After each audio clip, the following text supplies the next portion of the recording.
దైవజనులందరికీ నా హృదయపూర్వక వందనాలండి. ఈరోజు మనం కయీను హేబేల్ కథ గురించి తెలుసుకుందామండి. మనం ప్రీవియస్ వీడియోలో ఆదాము అవ్వ యొక్క కథ గురించి తెలుసుకున్నాము. ఆ కథలో ఉన్న నీతిని కూడా మనం గ్రహించాము. అదేవిధంగా ఈరోజు కయీను హేబేల్ కథ చెప్తాను. అందులో మనం గ్రహించాల్సిన నీతి ఏంటో మనం తెలుసుకోవాలి. కయీను జీవితంలో దేవునికి ఆయాస్కరంగా ఉన్న గుణగణాలు ఏమన్నా మన జీవితంలో కూడా ఉన్నాయేమో పరీక్షించుకోవాలి, వాటిని విడిచిపెట్టాలి. అర్థమవుతుంది. ఈ కథలన్నీ అందుకనే చదువుకుంటామండి. సో మన పితరుల జీవితంలో దేవునికి ఆయాస్కరమైన గుణగణాలు ఏమన్నా ఉన్నాయో లేవో అని మనం పరీక్షిస్తాము. అవే గుణగణాలు దేవునికి ఆయాస్కరంగా ఉన్న ఆ గుణగణాలు ఒకవేళ మన జీవితంలో ఉన్నాయేమో అని మనం పరీక్షించుకొని, ఒకవేళ ఉంటే వాటిని విడిచిపెట్టి మనం నీతిమంతులుగాను పరిశుద్ధులుగాను జీవించాలండి. అందుకనే ఈ యొక్క పాత నిబంధనలో ఉన్న కథలన్నిటినీ మనం ధ్యానం చేస్తామండి. అర్థమవుతుందండి. సో ఆదాము అవ్వ కథ ద్వారా మనం ఏం తెలుసుకున్నాం? ఆదాము అవ్వ నేత్రాస, శరీరాస, జీవపడమ్మానికి లోనై, ఈ లోకాసులకు లోనై దేవుడిచ్చే ఆశీర్వాదాలను కోల్పోయారు. అర్థమవుతుంది కదండి. సాతాను మనలో లోకాసులను కలిగిస్తుంది. లోకాసులు ఏంటండి? శరీరాస, నేత్రాస, జీవపడమ్మం. సో సాతాను కలిగించే ఈ యొక్క లోకాసుల వైపు మనం ఆకర్షింపబడకుండా దేవుని యందు భయభక్తులు కలిగి జీవించాలండి. దేవుని యందు భయభక్తులు కలిగి జీవించాలి. ఆదాము అవ్వలో మనం మోసపోకూడదు. మరి ఆదాము అవ్వలో మనం మోసపోకూడదు అంటే మనం ఏం చేయాలండి? బైబిల్ బాగా చదువుకోవాలి, ప్రార్థన చేసుకోవాలి, దేవుని వాక్యానుసారంగా నడుచుకోవాలి. అప్పుడు మనము ఆదాము అవ్వ మోసపోయినట్టు మనం మోసపోం. వాక్యం అనే ఖడ్గంతో అపవాదితో యుద్ధం చేయాలి. విశ్వాసం అనే డాలును పట్టుకోవాలి. సర్వాంగ కవచాలు ధరించుకోవాలి. సర్వాంగ కవచాలు ఏంటండి? రక్షణ అనే శిరస్థానాన్ని ధరించుకోవాలి. వాక్యం అనే ఖడ్గాన్ని పట్టుకోవాలి. విశ్వాసం అనే డాలును పట్టుకోవాలి. నీతి అనే మైమరువు తొడుక్కోవాలి. నడానికి సత్యం అనే దట్టిని కట్టుకోవాలి. అర్థమవుతుంది కదండి. కాళ్ళకి సమాధాన సువార్త వలనైనా సిద్ధ మనసు అనే జోళ్ళను తొడుక్కోవాలి. సో ఈ సర్వాంగ కవచాలన్నింటినీ మనం ధరించుకొని అపవాది యొక్క తంత్రముల్ని జయించాలి. అపవాది యొక్క తంత్రముల్ని జయించాలి. లోకాసుల వైపు ఆకర్షింపబడకూడదు. మనకు లోకాసులను కలిగించేదే అపవాదండి. సో ప్రీవియస్ వీడియో ఆదాము అవ్వ కథలో మనం ఇవన్నీ నేర్చుకున్నాం కదండి. సో ఇప్పుడు కయీను హేబేల్ కథలో మనం ఏం నీతి నేర్చుకోవాలో ఈ వీడియోలో ధ్యానం చేద్దామండి. సో ఆదాము అవ్వ దేవుడు తినద్దన్న ఫలాలను తిన్నారు కదండి. అప్పుడు దేవుడు ఏం చేశాడండి? ఆదాము అవ్వని ఏదైనా తోట నుంచి బయటికి పంపించేశాడు. ఎప్పుడైతే వాళ్ళు దేవుని తినద్దన్న ఫలాలను తిన్నారో అప్పుడు ఆదాము అవ్వని ఏదైనా తోట నుంచి బయటికి పంపించేశారు. సో ఎప్పుడైతే ఆదాము అవ్వ ఏదైనా తోటను విడిచిపెట్టి బయటకు వచ్చేసారో ఆదాము అవ్వని కూడతాడండి. ఆదాము తన భార్య అయిన అవ్వను కూడతాడు. కూడినప్పుడు అవ్వకి ఒక మగ శిశువు జన్మిస్తాడు. సో అప్పుడు అవ్వ చాలా సంతోషపడి యెహోవా దయ వల్ల నేను ఒక మనుషుని పొందుకున్నాను అని ఆ పుట్టిన మగబిడ్డకి కయీను అని పేరు పెట్టుకుందండి. కయీను అని పేరు పెట్టుకుంది. ఆ తర్వాత మళ్ళీ ఆదాము అవ్వను కూడిన తర్వాత కయీను తర్వాత హేబేల్ అనే కుమారుడు పుడతాడండి. అర్థమవుతుందండి. ఆదాము అవ్వలకి 2 కుమారులు పుడతారు. జ్యేష్ఠ పుత్రుడి పేరు కయీను, కనిష్ట పుత్రుడి పేరు హేబేలు. కయీను నేలని సేద్యపరుస్తాడండి. కయీను నేలని సేద్యపరుస్తాడు అంటే ఏంటి? వ్యవసాయం చేస్తాడు. హేబేలు పశువుల కాపరండి. హేబేలు పశువుల కాపరి. ఈ పనులు చేసుకొని వాళ్ళు జీవనాన్ని కొనసాగిస్తారు. కొంతకాలం అయిన తర్వాత అండి కయీను తన పంటలో కొంత దేవునికి అర్పణగా తీసుకొస్తాడు.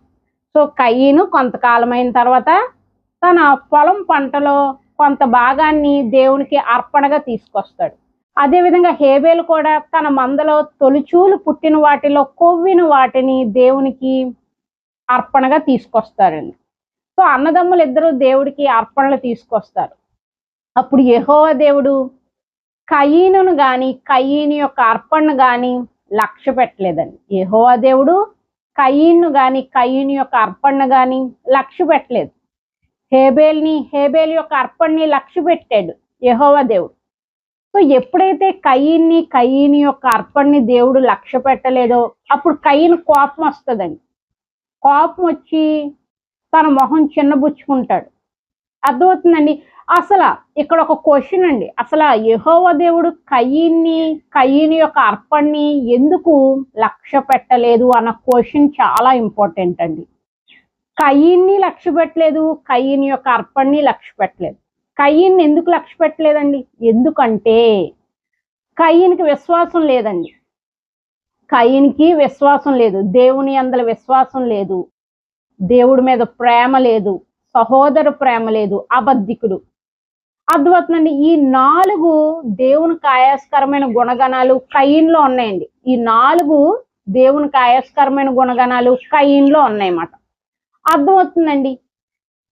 సో ఈ 4 గుణగణాలు కయీనులో ఉండడం ద్వారా యెహోవా దేవుడు కయీన్ని లక్ష్య పెట్టలేదు. సో ఒకవేళ కయీన్ లాంటి గుణగణాలు, దేవునికి ఆయాస్కరమైన గుణగణాలు మనలో కూడా ఉంటే దేవుడు మనల్ని కూడా లక్ష్య పెట్టడండి. వాటన్నిటిని విడిచిపెట్టాలి. అర్థమవుతుందండి. కయీన్ని దేవుడు లక్ష్య పెట్టలేదు. సో కయీన్ని దేవుడు ఎందుకు లక్ష్య పెట్టలేదు? కయీను దేవుడి యందల విశ్వాసం లేదు, దేవుని ప్రేమించట్లేదు.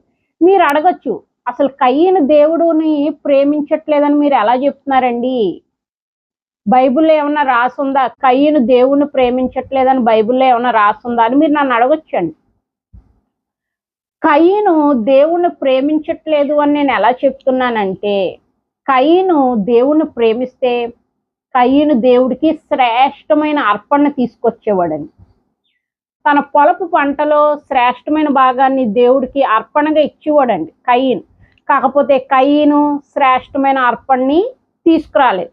ఎందుకు కయీను శ్రేష్టమైన అర్పణ తీసుకురాలేదు? దేవుణ్ణి ప్రేమించట్లేదు. ఇప్పుడు దేవుణ్ణి ప్రేమించే వాళ్ళు, నా దేవుడికి నేను శ్రేష్టమైన అర్పణ ఇవ్వాలి, నా దగ్గర ఉన్న బెస్ట్ని నేను దేవుడికి ఇవ్వాలి అని మీరు ఆలోచిస్తారు. కాకపోతే కయీను ఆ విధంగా ఆలోచించలేదు. నా పొలం పంటలో శ్రేష్టమైన భాగాన్ని నేను దేవునికి అర్పణగా ఇవ్వాలని కయీను అనుకోలేదు. కయీను హృదయం అనేది దేవునికి ఎడంగా ఉంది. కయీను దేవుణ్ణి ప్రేమించట్లేదు, దేవుడి మీద విశ్వాసం లేదు కయీనుకి. అర్థమవుతుందండి. అందుకనే దేవుడు కయీన్ని లక్ష్య పెట్టలేదండి. దేవుడు మనకు 2 ఆజ్ఞలు ఇచ్చాడండి. అందులో మొదటి ఆజ్ఞ ఏంటండి? నీ పూర్ణ హృదయంతో, నీ పూర్ణ మనసుతో, నీ పూర్ణ ఆత్మతో నీ దేవుడైన ప్రభువుని ప్రేమించాలి. ఇది చాలా ముఖ్యమైనది, మొదటిది అయిన ఆజ్ఞ అని సెలవిచ్చారండి. సో దేవుణ్ణి ముఖ్యమైనది చాలా ముఖ్యమైన ఆజ్ఞ. నువ్వు దేవుణ్ణి ప్రేమించాలి. నువ్వు దేవుణ్ణి ప్రేమించట్లేదు. నువ్వు దేవుణ్ణి ప్రేమించావు అనడానికి రుజువు ఏంటండి? ఇప్పుడు నేను దేవుణ్ణి ప్రేమిస్తున్నాను అన్నాను అనుకోండి, దానికి రుజువు ఏంటి? నేను దేవుడికి శ్రేష్టమైన అర్పణ ఇస్తాను అంటే ఏంటి? నా దేహం అనేది కూడా ఒక అర్పణేనండి. దేవుడు నన్ను లక్ష్య పెట్టాలంటే ముందు నన్ను లక్ష్య పెట్టాలి, ఆ తర్వాత నా అర్పణని లక్ష్య పెట్టాలి. ముందు నన్ను లక్ష్య పెట్టాలంటే దేవుడు ఎలా ఉండాలి? నేను శారీరక పాపాలను విసర్జించాలి, శారీరక కార్యాలు నెరవేర్చకుండా ఆత్మ ఫలాన్ని ఫలించే బిడ్డ కింద ఉండాలి. అర్థమవుతుందండి. దేవునికి ఆయాస్కరమైన గుణగణాలు ఏమన్నా ఉంటే వాటన్నిటిని నేను తొలగించుకొని నా దేహాన్ని పవిత్రంగా పరిశుద్ధంగా నేను ఉంచుకోవాలి. పరిశుద్ధాత్మ దేవుడు నివాస యోగ్యమైన దేహం కింద నేను దీన్ని మలుచుకోవాలి. నేను ఎప్పుడు అంత కష్టపడతాను? పరిశుద్ధాత్మ దేవుడు నా హృదయంలో నివాసం చేయాలంటే నేను పవిత్రంగా పరిశుద్ధంగా ఉండాలి. అందుకనే ఈ రోజు నుంచి నేను పాపాలను విడిచిపెట్టాలి, నేను పవిత్రంగా పరిశుద్ధంగా జీవించాలని ఒక కుతూహలం ఉంటుంది. నేను దేవుణ్ణి ప్రేమిస్తే. దేవుణ్ణి ప్రేమించలేదనుకోండి, నాకు నచ్చినట్టు నేను ఉంటానులే అని నెగ్లెక్ట్గా ఉంటాం. అర్థమవుతుందండి. సో మనం అందరం దేవుణ్ణి ప్రేమిస్తే మనం పాపం చేయమండి. మనం దేవుణ్ణి ప్రేమిస్తే మనం పాపం చెయ్యం. మన దేహాన్ని పవిత్రంగా పరిశుద్ధంగా ఉంచుకుంటాము, బైబిల్ బాగా చదువుకుంటాం, వాక్యానుసారంగా నడుచుకుంటామండి. శారీరక కార్యాలు విసర్జిస్తాం. అసలు శారీరక కార్యాలు ఏంటో మనం చూద్దామండి. గలతీలకు రాసిన పత్రికలో 5వ అధ్యాయంలో 19వ వచనం చూడండి. శారీరక కార్యములు స్పష్టమై ఉన్నవి. అవేవనగా జారత్వము, వ్యభిచారం, అపవిత్రత. మన దేహాన్ని అపవిత్రపరిచే కార్యాలు ఏంటండి? దురాలోచనలు. మనం ఎప్పుడైనా దురాలోచనలు యోచిస్తే మన శరీరం అపవిత్రపడుతుంది. అందుకనే దురాలోచనలు, దేవుని వాక్యానికి వ్యతిరేకమైన ఆలోచనల్ని మనం ఆలోచించకూడదు, వాటిని కొనసాగించకూడదు. నరహత్య, నరహత్య అంటే యాజ్ పర్ అవర్ బైబిల్ ప్రకారం నరహత్య అంటే ఏంటండి? తన సహోదరుని ద్వేషించు ప్రతివాడు నరహంతకుడు. మనం ఎవరిని, మన సహోదరులు ఎవరిని మనం ద్వేషించకూడదు. ఈవెన్ మన శత్రువును కూడా మనం ప్రేమించాలి. మనల్ని హింసించే వారి కొరకు మనం ప్రార్థన చేయాలి. ఈవెన్ నీ శత్రువును ద్వేషించిన నువ్వు నరహంతకుడివి, నరహంతకురాలివి అవుతావు. సో ఇది చాలా ఇంపార్టెంట్ అండి. మన దేహాన్ని అపవిత్రపరిచే కార్యాలేంటి? దురాలోచనలు, నరహత్యలు, వ్యభిచారము. వ్యభిచరించకూడదండి, అర్థమవుతుందండి. నెక్స్ట్ వేశ్యాగమనం, వేశ్యాగమనం.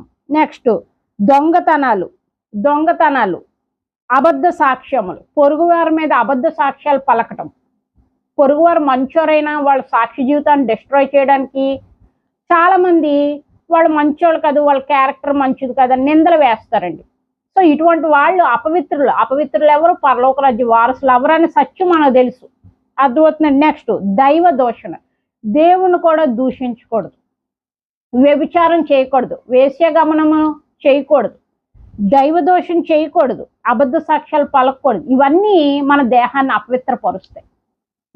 మన దేహాన్ని అపవిత్రపరిచే కార్యాలు మనం విడిచిపెట్టాలి. శరీర కార్యములు స్పష్టమైనవి, అవేవనగా జారత్వం, అపవిత్రత. ఇప్పుడు చదువుకున్నాం కదండి, మన దేహాన్ని అపవిత్రపరిచే కార్యాలు ఏంటో మనం చదువుకున్నాం. కాముకత్వం, విగ్రహారాధన, అభిచారం అంటే ఏంటండి?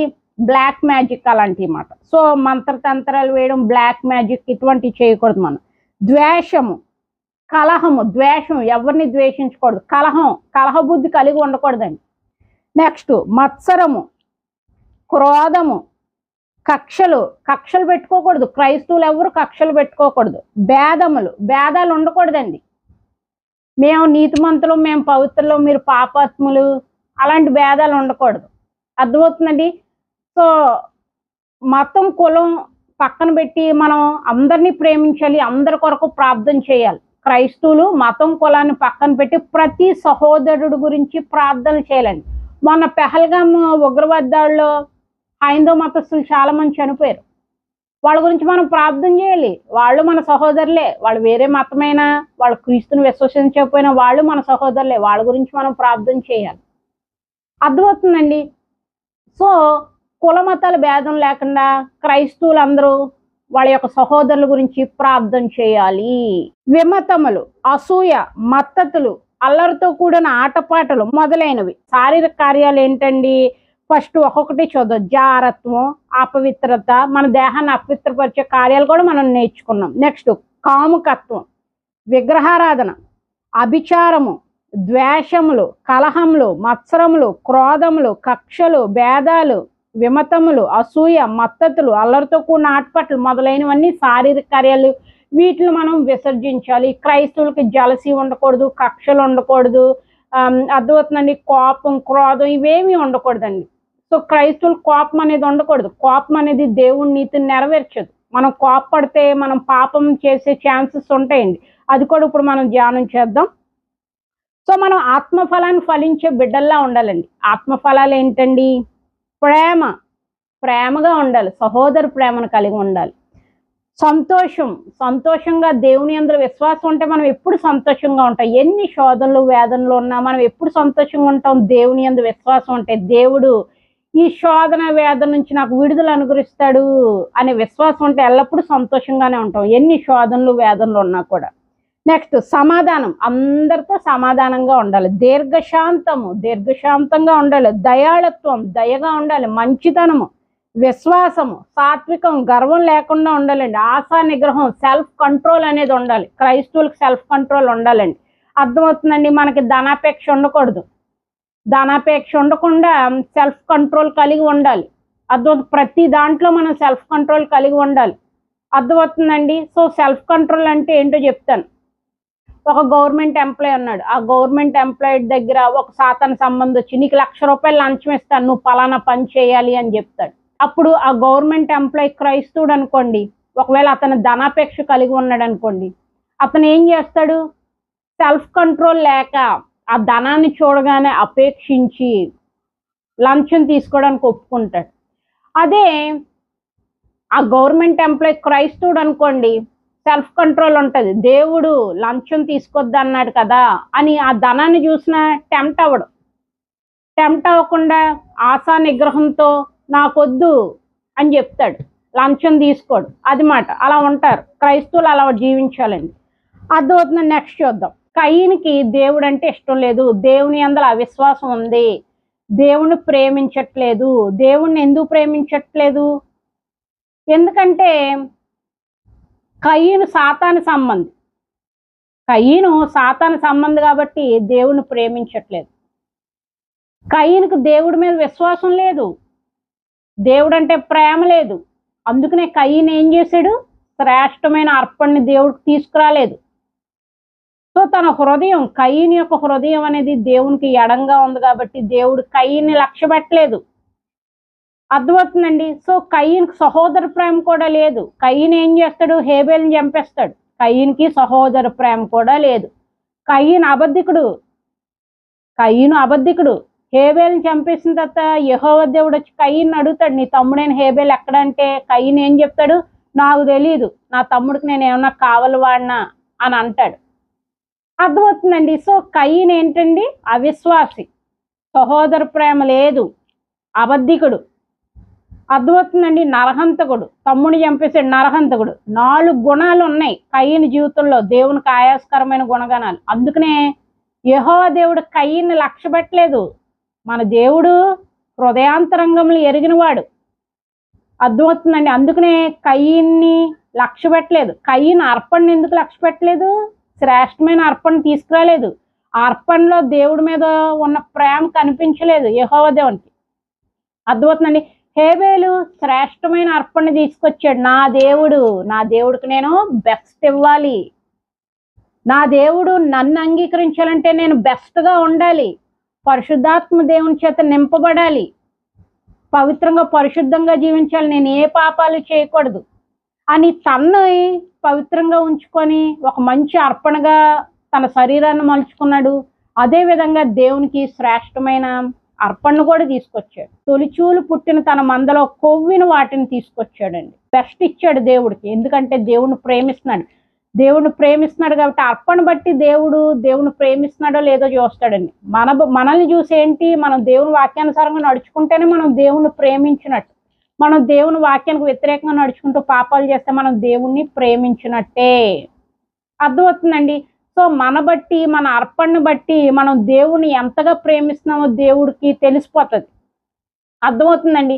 మనము దేవుని ప్రేమిస్తే ఆయన వాక్యానుసారంగా నడుచుకుంటాం, పవిత్రంగా పరిశుద్ధంగా జీవిస్తాం, మనం పాపమే చెయ్యం. మనం దేవుణ్ణి ప్రేమించకపోతే మనము దేవుని వాక్యానుసారంగా నడుచుకోం, మనం పాపాలు చేస్తాం, పవిత్రంగా జీవించము. అర్థమవుతుంది కదండి. సో ఇది చాలా ఇంపార్టెంట్ అండి. ఎప్పుడైనా మనం చాలా మంది చర్చ్కి వెళ్తూనే ఉంటాం కదా మనం. సో మనము దశంభాగాలు వేస్తాము, చందాలు వేస్తాము, అది మన అర్పణ. సో అవి వేసేటప్పుడు దేవుడు మనల్ని లక్ష్య పెట్టాలి, మనము ఇచ్చే అర్పణను కూడా లక్ష్య పెట్టాలి.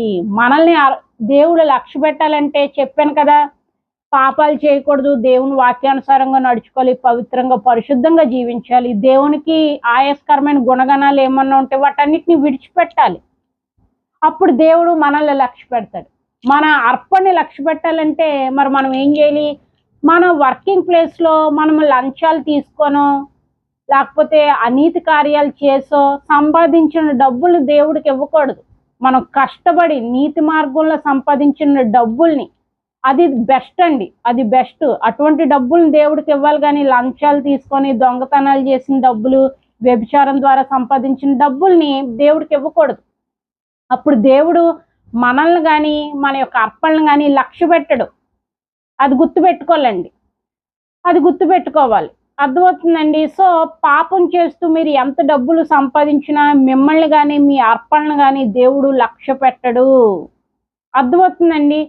సో అది చాలా ఇంపార్టెంట్ అండి. చాలా మంది చందాలు వేస్తారు, చాలా మంది దశంభాగాలు వేస్తారు. కాకపోతే అవి దేవుడు లక్ష్య పెడతాడా లేదో ఒకసారి ఆలోచించండి. మీ జీవితంలో దేవునికి ఆయాస్కరమైన గుణగణాలు ఏమన్నా ఉన్నాయేమో పరీక్షించుకోండి. ఒకవేళ ఉంటే వాటిని విసర్జించండి. మీరు అంత కష్టపడి దశంభాగాలు కానుకలు ఇచ్చినా అవి దేవుడు లక్ష్య పెట్టకపోతే అవి వేస్ట్ అండి. వాటి ద్వారా మీకు ఆశీర్వాదాలు కూడా మీరు పొందుకోరు. మనం దేవుని యొద్ద నుంచి ఆశీర్వాదాలు పొందుకోవాలంటే ముందు మనము పవిత్రపడాలి, పరిశుద్ధపడాలి, దేవుని వాక్యానుసారంగా నడుచుకోవాలి. మనల్ని ముందు దేవుడు లక్ష్య పెట్టాలి. ఆ తర్వాత మనం కష్టపడి పని చేసుకొని మనం చెమటోర్చి సంపాదించిన పవిత్రమైన డబ్బుల్ని దేవుడికి చందాల రూపంలో 10% రూపంలో ఇవ్వాలి. అప్పుడు దేవుడు మనల్ని మన యొక్క అర్పణని లక్ష్య పెడతాడు. మనకి ఆశీర్వాదాలు మెండుగా కురిపిస్తాడండి. ఇవేమీ చేయకుండా మీరు ఎన్ని చందాలు ఇచ్చినా, ఎన్ని దశంభాగాలు ఇచ్చినా దానివల్ల మీకేమీ ఆశీర్వాదాలు రావు. అది గుర్తుపెట్టుకొని మారాలండి. మనం అందరం మారాలి. అర్థమవుతుంది. నెక్స్ట్ చూద్దాం. సో ఎప్పుడైతే దేవుడు కయీను యొక్క అర్పణని దేవుడు లక్ష్య పెట్టలేదో అప్పుడు కయీను కోపం వస్తుందండి. కోపం వచ్చి తన మొహాన్ని చిన్నబుచ్చుకుంటాడు. సో అప్పుడు యెహోవా దేవుడు తండ్రి ఒక కొడుకుతో మాట్లాడినట్టు యెహోవా దేవుడు కయీనుతో మాట్లాడతాడండి.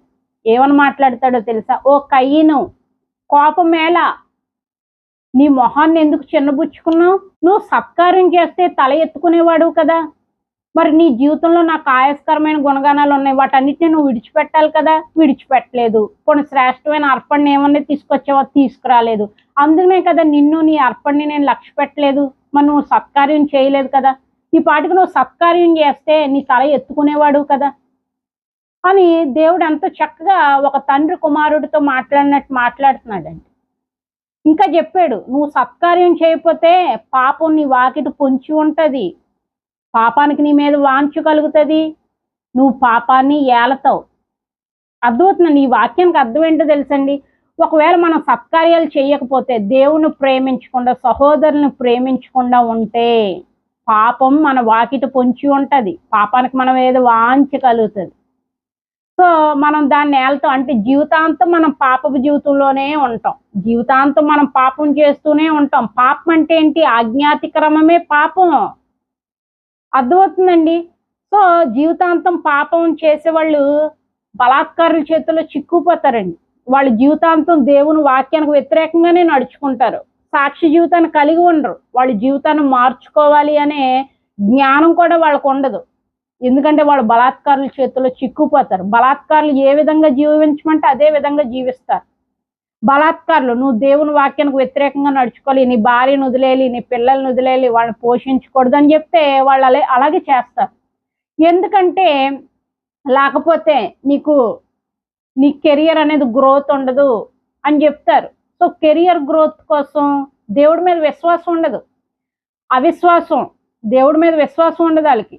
ఎందుకంటే వాళ్ళు సత్కార్యాలు చేయరు, వాళ్ళు దేవుణ్ణి ప్రేమించరు, సహోదరుల్ని ప్రేమించరు. ఇంకా వాళ్ళకి జ్ఞానం ఎక్కడి నుంచి వస్తుంది? జ్ఞానం రాదు, జ్ఞానం ఉండదు వాళ్ళకి. జ్ఞానం ఉండక వాళ్ళు ఏం చేస్తారు? బలాత్కారుల చేతుల్లో చిక్కుపోతారు. బలాత్కారులు చేయమన్న అపవిత్రమైన పనులు, దేవుని వాక్యానికి వ్యతిరేకమైన కార్యాలన్నీ చేసుకుంటూ వాళ్ళు ఏదో జీవితంలో ఉన్నతమైన పొజిషన్కి వచ్చేస్తాం అనుకుంటారు. కాకపోతే దేవుని వాక్యానికి వ్యతిరేకమైన ఆ యొక్క క్రియలు కానీ ఆశీర్వాదాలు కానీ ఎప్పుడు నిలవు. వాటిని ఆశీర్వాదాలను కూడా అనకూడదు. అవి సాతాను ఇచ్చే బెనిఫిట్లు. వాటిని ఆశీర్వాదాలు అనకూడదు. దేవుని వాక్యానికి వ్యతిరేకంగా మనం సంపాదించుకున్న ఏదైనా అది సాతాను ద్వారా మనం పొందుకుంది, కానీ అది ఆశీర్వాదం అని మాత్రం మనం అనకూడదండి. అర్థమవుతుంది కదా. సో బలాత్కారుల చేతుల్లో చిక్కుపోతారు. కయీను అపవాది చేతుల్లో చిక్కుపోయాడు. అపవాది ఏం చెప్తుంది? నువ్వు దేవుణ్ణి ప్రేమించుక, సహోదరుని ప్రేమించుక, శ్రేష్టమైన అర్పణ ఇవ్వకని చెప్తుంది. ఎందుకు? మనల్ని నరకపాత్రులుగా చేసేద్దామని. పోనీ అదేమన్నా మనకు ఉపయోగకరమైన పని చేస్తుందా? చేయదు. మనల్ని నిత్య నరకంలో పడేయాలి అని అది మనకు అటువంటి ఆలోచనలు ఇస్తుంది. మనము ఆ అపవాది ఇచ్చే కుక్క బిస్కెట్లకు ఆశపడిపోయి అపవాది చెప్పినట్టు మనం దేవుని వాక్యానికి వ్యతిరేకంగా నడుచుకుంటే అపవాది మన కుక్క బిస్కెట్లు ఇస్తుంది, ఇచ్చి మనల్ని నరకపాత్రుల కింద చేస్తుందండి. దానివల్ల ఉపయోగం ఏముంది? నరకానికి వెళ్ళిపోతాం. అర్థమవుతుందండి. వాటిని దేవుడిచ్చే ఆశీర్వాదాలను కూడా అనకూడదండి. సో అందుకనే దేవుణ్ణి ప్రేమించండి, సహోదరుని ప్రేమించండి, బాగా వాక్యం చదువుకోండి, మిమ్మల్ని మీరు పవిత్రపరచుకోండి, పరిశుద్ధపరచుకోండి. చక్కగా దేవుడు మిమ్మల్ని అంగీకరించే విధంగా ఉండండి, తృణీకరించే విధంగా ఉండొద్దు. అర్థమవుతుందండి. మనకి ఎన్ని శోధనలు వేదనలు వచ్చినా వాటన్నిటి నుంచి దేవుడు మనకి విడుదల అనుగ్రహిస్తాడనే విశ్వాసాన్ని కలిగి ముందుకెళ్ళాలి. అంతేగాని కయీనులాగా అవిశ్వాసలా ఉండకూడదండి. అర్థమవుతుంది. మనం అవిశ్వాసిగా ఉండి దేవుని ప్రేమించకుండా, సహోదరుని ప్రేమించకుండా ఉంటే బలాత్కారుల చేతుల్లో చిక్కుపోతాం. బలాత్కారులు ఏం చేస్తారు? మనల్ని దేవుని వాక్యానికి వ్యతిరేకమైన మార్గంలో నడిపిస్తూనే ఉంటారు మనం చనిపోయే వరకు. అటువంటి పొజిషన్లో ఎవరన్నా ఉంటే ఇప్పటికైనా మేలుకొని గట్టిగా ప్రార్థన చేసుకోండి. తండ్రి, నన్ను బలాత్కారుల చేతుల్లో నుంచి విడుదల అనుగ్రహించు. వీళ్ళు నాతో నీ వాక్యానికి వ్యతిరేకమైన కార్యాలు చేపిస్తున్నారు. ఇటువంటి కార్యాలు చేస్తేనే నాకు బతుకుంటది అని నాకు సెలవిస్తున్నారు నాయన. నాకేమో నీ వాక్యానుసారంగా జీవించి పవిత్రంగా పరిశుద్ధంగా జీవించాలని ఉంది. కాకపోతే ఈ బలాత్కారులు మరి నాతో నీ వాక్యానికి వ్యతిరేకమైన క్రియలన్నీ చేపిస్తున్నారు. ఒకవేళ నేను వాళ్ళు చెప్పినట్టు వినకపోతే నాకు బతికే ఉండదని నన్ను బెదిరిస్తున్నారు నాయన. ఈ యొక్క బలాత్కారుల చేతుల్లో నుంచి నాకు విడుదల అనుగ్రహించు అని గట్టిగా ప్రార్థన చేసుకోండి. ప్రార్థన చేసుకుంటే దేవుడు ఖచ్చితంగా మిమ్మల్ని బలాత్కారుల చేతుల్లో నుంచి విడుదల అనుగ్రహిస్తాడండి. బలాత్కారులు అంటే సాతాను సంబంధులండి. అర్థమవుతుందా? విడుదల అనుగ్రహిస్తాడు. అర్థమవుతుందండి. మిమ్మల్ని పవిత్రపరిచి యెహోవా నేనే అని సెలవిచ్చాడు. మనం పవిత్రంగా పరిశుద్ధంగా జీవించాలంటే దేవుని కాపుదల మనకు ఉండాలి. ఆయన సన్నిధిలో మనం ఉండాలి. అప్పుడే మనం పవిత్రంగా పరిశుద్ధంగా జీవించగలం. అంతేగాని మనం బలాత్కారుల చేతుల్లో చిక్కుపోయాం అనుకోండి, ఇంకా వాళ్ళు ఎలా నడవమంటే మనం అలా నడవాల్సిందే. సో ఇటువంటి పొజిషన్లో ఈ మధ్య ఎక్కువ మంది ఉంటున్నారండి. అటువంటి వాళ్ళందరూ గట్టి ప్రార్థన చేసుకోవాలి. శక్తిగా ప్రార్థన చేసుకుంటే ఖచ్చితంగా దేవుడు మీ మొర ఆలకిస్తాడు. అటువంటి బలాత్కారుల చేతుల్లో నుంచి మీకు విడుదల అనుగ్రహిస్తాడు. నెక్స్ట్ చూడండి. సో యెహోవా దేవుడు కయీనుతో మాట్లాడాడు కదండి. మాట్లాడిన తర్వాత కయీనుకి చాలా కోపం వచ్చింది కదా. ఎందుకు? కయీని యొక్క అర్పణని దేవుడు లక్ష్య పెట్టలేదని కయీనికి చాలా కోపం వచ్చింది. కోపం వచ్చిన తర్వాత కయీనికి వాళ్ళ తమ్ముడి మీద అసూయ కూడా కలిగింది. అసూయ కలిగి ఒకరోజు వాళ్ళ తమ్ముడైన హేబేలు పొలంలోకి వస్తాడు. కయీను పొలంలోకి వస్తాడు. మన పొలంలోకి వచ్చినప్పుడు హేబేలు కయీను మాట్లాడుకుంటారు. మాట్లాడుకున్న తర్వాత కయీను ఏం చేస్తాడంటే హేబేలు మీద పడి హేబేలుని చంపేస్తాడండి. హేబేలు మీద పడి హేబేలుని చంపేస్తాడు. అసలు కయీను హేబేలుని ఎందుకు చంపుతాడండి? సో కయీను అసలు హేబేలుని ఎందుకు చంపుతాడో మనకి ఎక్కడ ఉంటుందంటే యోహాను రాసిన మొదటి పత్రికలో 3వ అధ్యాయంలో 12వ వచనంలో ఉంటుందండి. కయీను వంటి వారమై ఉండరాదు. కయీను వంటి వారమై ఉండరాదు. వాడు దుష్టుని సంబంధియే. కయీను దుష్టుడి సంబంధియే. తన సహోదరుని చంపెను.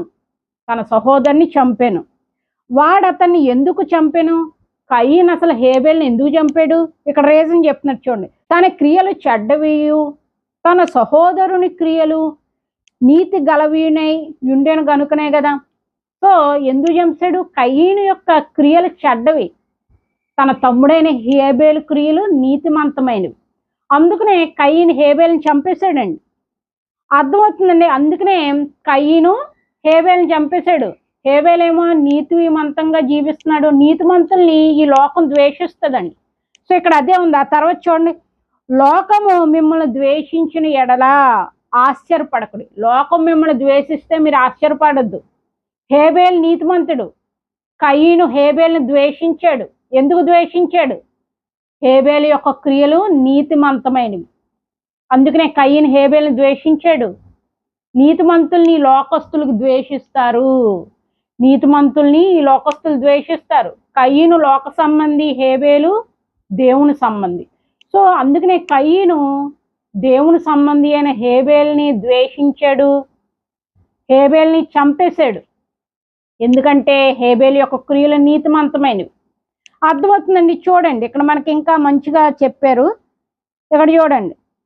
ఈ లోకం మిమ్మల్ని ద్వేషించేలా ఆశ్చర్యపడకుడి. మేము ఎంతో మంచిగా ఉంటున్నాం, మేము దేవుని వాక్యానుసారంగా ఉంటున్నాం, అయినా కూడా ఈ లోకం మమ్మల్ని ద్వేషిస్తుంది, మేము చెడ్డోళ్ళు అంటుంది, మా క్యారెక్టర్ మీద మాకు ముద్ర వేస్తుంది అని మీరు బాధపడచ్చు. ఎందుకంటే వాళ్ళు లోక సంబంధులు, వాళ్ళు కయీను సంబంధులు, మనం దేవుని సంబంధులు. వాళ్ళు మనల్ని ద్వేషిస్తారు అంతే. మనం ప్రార్థన చేసుకోవాలి.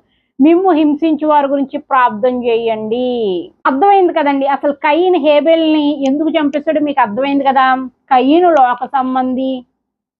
సో కయీను యొక్క క్రియలు అపవిత్రమైన క్రియలు, చెడ్డ క్రియలు, దుష్టుని సంబంధి కయీను. కాకపోతే తన తమ్ముడైన హేబేలు క్రియలు నీతిమంతమైన క్రియలు. అందుకనే హేబేల్ని ద్వేషించాడు. ఈ లోక సంబంధులు దేవుని సంబంధుల్ని, దేవుని బిడ్డల్ని ద్వేషిస్తూనే ఉంటారు. నీతిమంతుల్ని ద్వేషిస్తూనే ఉంటారు, నీతిమంతుల్ని ఈ లోక సంబంధులు హింసిస్తానే ఉంటారు. అయినా మనం వాళ్ళని క్షమించాలి, వాళ్ళ గురించి ప్రార్థన చేయాలి. మనకు వేరే ఛాన్స్ అనేది అయితే దేవుడు ఇవ్వలేదు. నీ శత్రువులను ప్రేమించడి, మిమ్ము హింసించే వారి గురించి ప్రార్థన చేయడి, ఈ రెండే ఇచ్చారు. ప్రతీకారం తీర్చుకోమని ఎక్కడ మన బైబిల్ గ్రంథంలో లిఖించలేదు. ఈ రెండే మనం చేయాలి. అర్థమవుతుంది కదండి. ఇప్పుడు మీకు అర్థమైంది కదా కయీన్ హేబెల్ని ఎందుకు చంపేసాడో. నెక్స్ట్ చూడండి. సో ఆ తర్వాత దేవుడైన యెహోవా పొలంలోకి వస్తాడు. వచ్చి కయీను నీ తమ్ముడైన హేబెల్ ఎక్కడని అడుగుతాడు. అప్పుడు కయీన్ ఏం సమాధానం చెప్తాడో తెలుసా? నాకు తెలీదు, నా తమ్ముడైన హేబెల్కి నేను ఏమన్నా కావాలి వాడినా అంటాడండి.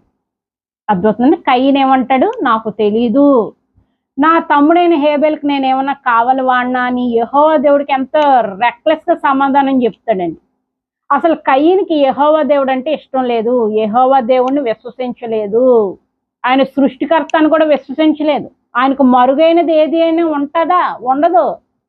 ఈ పాటికి ఆయనకు మరుగైనది ఏది ఉండదు. ఆయన సృష్టికర్త అని విశ్వసించి ఉంటే ఈ పాటికి కయీను అమ్మో యెహోవా దేవునికి ఎప్పుడో తెలిసిపోయి ఉంటుంది, ఇంకెందుకులే అబద్ధం ఆడడం, నిజం చెప్పేద్దామని ఏం చెప్పేవాడు కయీను? నేనే చంపాను అని చెప్తాను. కాకపోతే కయీను దేవుణ్ణి సృష్టికర్త కింద అనుకోలేదు, దేవుణ్ణి విశ్వసించలేదు, ప్రేమించలేదు. అందుకనే కయీను దేవుడికి ఎంతో రెక్లెస్గా సమాధానం చెప్తాడు. ఏమని చెప్తాడు? నాకు తెలీదు, నా తమ్ముడైన హేబెల్కి నేను ఏమైనా కావాలి వాడినా అని చెప్తాడండి. అర్థమవుతుందా? నెక్స్ట్ చూద్దాం. అప్పుడు యెహోవా దేవుడు ఏమంటాడో చూడండి.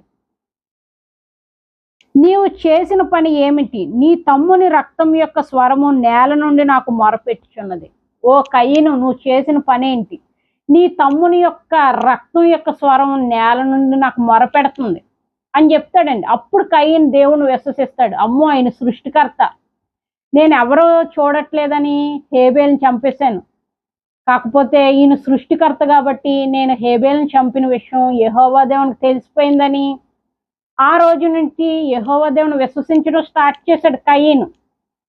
ఆ రోజు నుంచి యెహోవా దేవుణ్ణి విశ్వసించడం స్టార్ట్ చేశాడు అన్నమాట. కయీను హేబెల్ని చంపినందుకు దేవుడు శపిస్తాడు. అది చూద్దాం. కావున నీ తమ్ముని రక్తమును నీ చేతి నుండి పుచ్చుకొనుటకు నోరు తెరిచిన ఈ నేల మీద ఉండకుండా నీవు శపింపబడిన వాడువు. అర్థమవుతుందండి. నువ్వు ఏ నేల మీద అయితే నువ్వు తమ్ముని చంపేవో, ఏ నేల అయితే నీ తమ్ముని యొక్క రక్తాన్ని పీల్చిందో ఆ నేల మీద నువ్వు ఉండడానికి వీల్లేదు, నువ్వు శపింపబడిన వాడివి అని దేవుడు చెప్పాడన్నమాట. నెక్స్ట్ చూడండి. నీవు నేలను సేద్యపరిచినప్పుడు అది తన సారం ఇక మీదట నీకు ఇయ్యదు. కయీను వ్యవసాయం చేస్తాడు కదండి. సో దేవుడు చెప్తున్నాడు, ఇక నుంచి నువ్వు నేలను సేద్యపరిచేటప్పుడు ఆ నేల నీకు తన సారాన్ని ఇవ్వదు. ఇంక నువ్వు వ్యవసాయం చేసినా వేస్టే, నువ్వు వ్యవసాయం చేసిన నేల నీకు సారాన్ని ఇవ్వదు. నువ్వు విత్తనాలు విత్తినా అవి మొలవు, ఒకవేళ మొలిసినా పురుగులు తినేస్తాయి అని చెప్తున్నాడు. నెక్స్ట్ చూడండి. నీవు భూమి మీద దిగులు పడుచు దేశ దిమ్మరవై ఉండవలెను. ఇంక నువ్వు వ్యవసాయం చెయ్యు, నువ్వు ఈ భూమి మీద దిగులు పడుచు దేశ దిమ్మరవై ఉండాలి. అంటే ఒక ప్లేస్లో పర్టికులర్గా ఉండడానికి లేదన్నమాట. దేశ దిమ్మరలా తిరగాలి. అర్థమవుతుందండి. దేశ దిమ్మరగా తిరగాలి అని చెప్తున్నాడండి. శపించాడు దేవుడు. అర్థమవుతుందండి. ఈ భూమి మీద నువ్వు దిగులు పడుచు జీవించాలి అంటే కయీన్కి ఎవరు సపోర్ట్ ఎవరు? కయీన్ని ఎక్కడికి వెళ్తే అక్కడ తరిమేస్తూ ఉంటారు, హింసిస్తూ ఉంటారు అన్నమాట. అర్థమవుతుందండి. సో ఇటువంటి పరిస్థితి కయీన్కి వచ్చింది. చక్కగా ఇంతకుముందు యెహోవా దేవుని సన్నిధిలో ఉండేవాడు, చక్కగా భూమి తన సారాన్ని ఇచ్చేది, ఆ వచ్చిన పంటలో మరి చక్కగా శ్రేష్టమైన భాగాన్ని ఇవ్వచ్చు కదా, ఇచ్చేవాడు కాదు. మళ్ళీ ఏమో మరి శ్రేష్టమైన భాగాన్ని ఇచ్చేవాడు కాదు, దేవుణ్ణి ప్రేమించేవాడు కాదు. కాకపోతే దేవుడు తనని తన యొక్క అర్పణని లక్ష్య పెట్టాలనే ఒక స్వార్థ బుద్ధి అయితే కయీన్కి ఉంది. మరి దేవుడు నీతిమంతుడు కదండి. సో అందుకనే దేవుడు కయీన్ని కానీ కయీన్ అర్పణ కానీ స్వీకరించేవాడు కాదు. మళ్ళీ తన తమ్ముడైన హేబెల్ని కూడా చంపేస్తాడు. ఎందుకు? హేబెల్ నీతిమంతుడు, అందుకనే హేబెల్ యొక్క అర్పణని హేబెల్ని లక్ష్య పెడుతున్నాడు. నా క్రియలేమో చెడ్డవి, అందుకనే నన్ను లక్ష్య పెట్టలేదనే స్వార్థంతో తమ్ముడు కూడా చంపేశాడు. సో ఇప్పుడు ఆశీర్వాదాలు కోల్పోయాడు. దేవుడు నువ్వు నా సన్నిధి నుంచి వెళ్ళిపో, నువ్వు ఇంకా నేలను సేద్యపరచు, ఎందుకంటే నువ్వు నేలను సేద్యపరిచిన దాని సారాన్ని నీకు ఇవ్వదు. నువ్వు భూమి మీద దిగులు పడుచు దేశ దిమ్మర్లా తిరగాల్సిందే అని శపించాడండి. నెక్స్ట్ చూడండి, అందుకు కయీను దేవుడు శపించాడు కదండి. అప్పుడు కయీన్ దేవునితో ఏం చెప్తున్నాడు చూడండి. నా దోష శిక్ష నేను భరింపలేనంత గొప్పది, నా దోష శిక్ష భరించలేనంత గొప్పది. అంటే ఏంటంటే దేవుని సన్నిధి నుంచి వెలివేయబడ్డాడు. సో మనలో కూడా చాలా మంది క్రైస్తవులు అయ్యుండి కూడా దేవుని సన్నిధి నుంచి వెలివేయబడిన వాళ్ళు ఉంటారండి. సో మీరు అడగచ్చు, దేవుని సన్నిధి నుంచి వెలివేయబడ్డం అంటే ఏంటండి? అంటే చర్చికి వెళ్లకుండా ఉంటారా? అది కాదండి. దేవుని సన్నిధి నుంచి వెలివేయబడ్డం అంటే వాళ్ళు బలాత్కారుల చేతుల్లో చిక్కుపోతారు. వాళ్ళు దేవుని వాక్యానుసారంగా నడుచుకోరు. ఎందుకంటే ఆ బలాత్కారులు వాళ్ళని దేవుని వాక్యానుసారంగా నడవనివ్వరు. బలాత్కారులు దేవుని వాక్యానికి వ్యతిరేకమైన క్రియలు వాళ్ళతో చేపిస్తారు. వాళ్ళు క్రైస్తవులైన బలాత్కారుల చేతుల్లో చిక్కుపోతే దేవుని సన్నిధి నుంచి దూరం అవుతారు. ఎందుకంటే బలాత్కారులు వాళ్ళని దేవుని వాక్యానుసారంగా నడుచుకోనివ్వరు. ఒకవేళ వీళ్ళు నడుచుకుంటే వీళ్ళకి బెనిఫిట్లు ఇవ్వం, ఈ లోకాధికారి సాతాను, మీకు డబ్బులు ఇవ్వం, బెనిఫిట్లు ఇవ్వం, ఉద్యోగాలు ఇవ్వం అంటది సాతాను. సో అప్పుడు వాళ్ళు ఏం చేస్తారు? దేవుడి మీద విశ్వాసం ఉండదు, మనకు దేవుడే ఇస్తాడు, మనం ప్రార్థన చేద్దాం, ప్రార్థన ద్వారా మనము ఉద్యోగాలు సంపాదిద్దాం, ప్రార్థన ద్వారా మనము మంచి పొజిషన్లో ఉందామని విశ్వాసం ఉండదు. వాళ్ళు ఏం చేస్తారు? బలాత్కారులు చెప్పినట్టు వాళ్ళ కెరియర్ని డెవలప్ చేసుకోవడానికి బలాత్కారులు చెప్పినట్టు దేవుని వాక్యానికి వ్యతిరేకంగా నడుచుకుంటారు. సో ఇటువంటి వాళ్ళందరూ శాపగ్రస్తులు, వాళ్ళు దేవుని సన్నిధి నుంచి వెలివేయబడిన వారు. అందుకనే వాళ్ళని దేవుడు బలాత్కారులకు అప్పగించేశాడు. వాళ్ళ జీవితాంతం దేవుని వాక్యానికి వ్యతిరేకంగానే నడుచుకుంటారు, వాళ్ళకు మారు మనసు ఉండదు, వాళ్ళు నరకపాత్రులు అయిపోతారు. సో అందుకనే చెప్తున్నాను నా ప్రియ క్రైస్తవ సహోదరులారా, మనం అంచుకాలాల్లో ఉన్నాం, మనం బలాత్కరింపబడతాం. అందుకనే జాగ్రత్తగా ప్రార్థన చేసుకోవాలి. బలాత్కారుల చేతిలో చిక్కుకోకుండా నన్ను సంరక్షించిన ఆయన, నీ సన్నిధి నుంచి నన్ను వెలివేయద్దు, నీ వాక్యానుసారంగా నేను నడుచుకునేలాగా కృప చూపించు తండ్రి అని ప్రార్థన చేసుకోవాలండి. నెక్స్ట్ చూద్దామండి. అందుకు కయీను, నా దోష శిక్ష నేను భరించలేనంత గొప్పది. ఎందుకంటే దేవుని సన్నిధి నుంచి వెలివేయబడ్డం అనేది చాలా దారుణమైన స్థితి అండి. నేడు ఈ ప్రదేశం నుండి నన్ను వెళ్ళగొట్టితివి, నీ సన్నిధికి రాకుండా వెలివేయబడి దిగులు పడుచు భూమి మీద దేశ దిమ్మరనే ఉందును. సో నువ్వు ఈ ప్రదేశం నుంచి నన్ను వెలివేసావు. సో నేను నీ సన్నిధికి నేను రాకుండా భూమి మీద దిగులు పడుచు దేశ దిమ్మరనే నేను తిరుగుతాను. నేను చేసిన పాపానికి నువ్వు ఇచ్చిన ఈ యొక్క దోష శిక్ష నేను భరిస్తాను. నేను చేసిన పాపానికి, నా తమ్ముడైన నేను హేబేల్ని చంపినందుకు నువ్వు నాకు ఒక దోష శిక్షను విధించావు. ఏం విధించాడండి దేవుడు? నా సన్నిధి నుంచి నువ్వు వెళ్ళిపో, నా సన్నిధి నుంచి నువ్వు వెళ్ళిపో, నువ్వు భూమి మీద దిగులు పడుచు దేశ దిమ్మరవై తిరగాలి అని చెప్పాడు. సో నువ్వు ఇచ్చిన ఈ దోష శిక్షని నేను భరిస్తాను అన్నాడు కయీన్ మార్మన్స్ పొందాడు, దేవుని విశ్వసిస్తున్నాడు, తన తమ్ముడైన హేబేల్ని చంపాడని ఒప్పుకున్నాడు. ఆ చంపినందుకు దేవుడిచ్చే దోష శిక్షను భరిస్తున్నాడు. అందుకనే దేవుడు కయీన్ను మరణానికి అప్పగించలేదు. సో కంటికి కన్ను పంటికి పన్ను అన్న దేవుడు కయీను తన తమ్ముడైన హేబేల్ని చంపినా కూడా ఎందుకు మరణానికి అప్పగించలేదు? ఎందుకంటే కయీను తను చేసిన తప్పుని గ్రహించాడు. యెహోవా దేవుని యొద్ద ఒప్పుకున్నాడు, అవును నా తమ్ముడైన హేబేల్ నేను చంపాను, ఈ చంపినందుకు నువ్వు నాకు దోష శిక్షను విధించావు కదా, దీన్ని కూడా నేను భరిస్తాను అని ఆ దోష శిక్షను భరించడానికి రెడీ అయ్యాడండి. సో అందుకనే దేవుడు కయీన్ను మరణానికి అప్పగించలేదు. అర్థమవుతుందండి? సో దేవుడు మనకు బైబిల్ గ్రంథంలో ఒక వాక్యం చెప్పాడండి. ఏమని చెప్పారు? తన అతిక్రమములకి పరిహారం నొందినవాడు ధన్యుడు. తమ అతిక్రమములకి, మన పాపాలకి మనం పరిహారం నొందితే మనం ధన్యులు. అర్థమవుతుందండి? కయీను తన తమ్ముడైన హేబేల్ని చంపేశాడు, అది తను చేసిన పాపం. తను చేసిన పాపం నుంచి తన పరిహారం నొందాలంటే దోష శిక్షను భరించాలి. ఆ దోష శిక్షను భరించడానికి కయీన్ రెడీ అయిపోయాడు, కయీను రెడీ అయ్యాడు. అంతేగాని తండ్రి నేను హేబేల్ని చంపలేదు అని వాదించలేదు. ఈ దోష శిక్షని నేను కొనసాగించును, నేను ఈ నేల మీదే ఉంటాను, ఇక్కడే వ్యవసాయం చేస్తానని మొండిగా బిహేవ్ చేయలేదు. సో తండ్రి, అవును నేను నా తమ్ముడైన హేబేల్ని చంపేశాను, సో నువ్వు నాకు విధించిన ఈ యొక్క దోష శిక్ష నేను భరిస్తాను. సో తన పాపానికి పరిహారం నొందుతున్నాడు. అందుకనే కయీన్ని దేవుడు మరణానికి అప్పగించలేదు. కయీన్కి హెల్ప్ కూడా చేస్తాడు. అది చూడండి, నెక్స్ట్ వస్తుంది. సో ఇక్కడ కయీన్ చెప్తున్నాడండి, దేవుడికి ఏం చెప్తున్నాడు చూడండి. సో నీ సన్నిధికి రాకుండా వెలివేయబడి దిగులు పడుచు భూమి మీద దేశ దిమ్మరనే నేను ఉంటాను, నువ్వు విధించిన దోష శిక్ష నేను భరిస్తాను.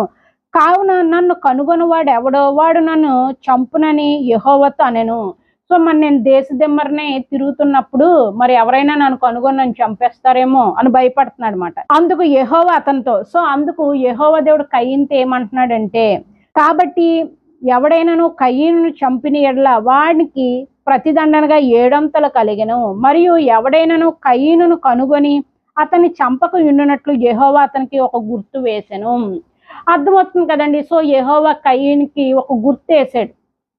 కయీన్ని ఎవరైనా చంపితే వాళ్ళకి 7 అంతల శిక్ష నేను విధిస్తాను.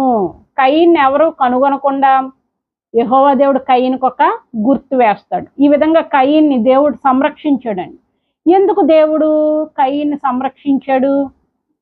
తన దోష శిక్షను తను భరించడానికి రెడీ అయ్యాడు. తన పాపాన్ని ఒప్పుకున్నాడు, పాపాన్ని విడిచిపెట్టాడు, తన దోష శిక్షని భరించడానికి రెడీ అయిపోయాడు. అందుకనే కయీన్ని దేవుడు మరణానికి అప్పగించలేదు. మరణానికి అప్పగించకుండా కయీను దేవుడు క్షమించాడు. కయీన్కి రక్షణ కూడా అనుగ్రహించాడు. కయీనుకు రక్షణ కూడా అనుగ్రహించాడు. 16వ వచనం చూడండి. అప్పుడు కయీను యెహోవా సన్నిధిలో నుండి బయలు వెళ్ళి ఏదోని తోటకు తూర్పున నోదు దేశంలో కాపురం ఉండెను. ఆ తర్వాత కయీను యెహోవా సన్నిధి నుంచి బయటకు వచ్చాడనమాట. బయటకు వచ్చేసి తూర్పు దిక్కున నోదు అనే దేశంలో కాపురం ఉన్నాడు అనమాట. తూర్పు దిక్కున నోదు అనే దేశంలో కయీను కాపురం ఉన్నాడండి. సో కయీను తన భార్యను కూడినప్పుడు ఆమెకి గర్భవతియే హానోకును కనెను. సో ఆ తర్వాత దేవుడు కయీన్ని ఆశీర్వదిస్తాడండి. నోదు అనే ప్రదేశంలో కయీను జీవించాడు, కయీను పెళ్లి చేసుకుంటాడు, దేవుడు కయీన్ని ఆశీర్వదిస్తాడు.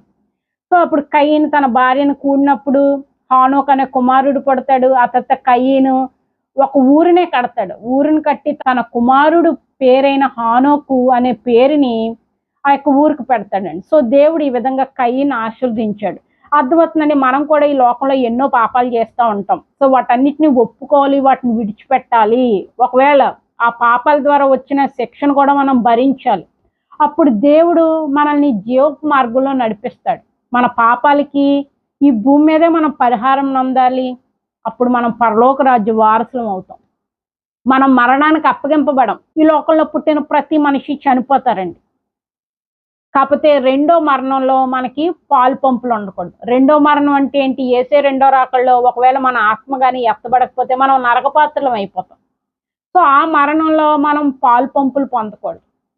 ఆ మరణంలో మనం పాలు పంపులు పొందకూడదంటే మనం పవిత్రంగా పరిశుద్ధంగా జీవించాలి. సో కయీను జీవితంలో దేవునికి ఆయాస్కరమైన గుణగణాలు ఏంటండి? దేవుని యందల అవిశ్వాసం, సహోదర ప్రేమ లోపించింది, అబద్ధికుడు, నరహంతకుడు.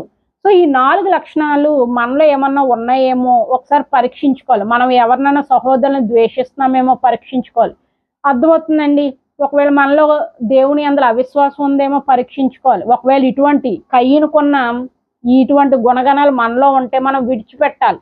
ఒకవేళ మనం విడిచిపెట్టకపోతే మనం కూడా కయీనులా శాపగ్రస్తులం అవుతాం. కయీను కన్నా ఇంకా దుర్భరమైన పరిస్థితి వస్తుంది. కయీను ఆ గుణగణాలను విడిచిపెట్టాడు. తను చేసిన తప్పును ఒప్పుకున్నాడు, తప్పును కూడా విడిచిపెట్టాడు. దేవుడిచ్చే దోష శిక్షను భరించాడు, చక్కగా ఆశీర్వదింపబడ్డాడు, పెళ్లి చేసుకున్నాడు, ఒక ఊరిని కట్టాడు, ఆ ఊరికి తన కుమారుని పేరు కూడా పెట్టాడండి. ఓకేనండి. ఇంకొక కథ ద్వారా మళ్ళీ మనం కలుసుకుందామండి. ఉంటానండి.